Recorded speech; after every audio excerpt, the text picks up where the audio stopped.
এটাতে লাগাইছে এখানে স্যার বাস এখানে লম্বা সময় দেখতে পারবো ওর অ্যাক্টিভিটি। আশেপাশের ক্যামেরা যদি এটা আমাদের স্টেমের যেটা আপনি শুনছেন ওইটাই, বাকিটা আমরা কাজ করি। আর আমরা কখন কী হয়েছে এটা খোঁজার চেষ্টা করছি, যেহেতু ব্যাংক দুদিন ধরে বন্ধ, চুরিটা ঠিক কোন সময় হয়েছে। এই যে চুরিটা এখন হয়েছে মুখ দেখতেছে। এখানে বাইরের লোক আছে, এই বাইরের লোক যারা আছে বেরো যান প্লিজ।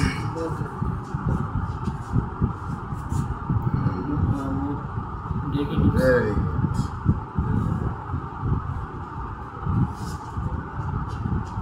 ঢুকে দেখলো আগে ক্যামেরা আছে কিনা। ক্যামেরা আছে, এবার ঢুকে দেবো। পলিথিন ব্যাগ নিয়েছে, টিস্যু ব্যাগ।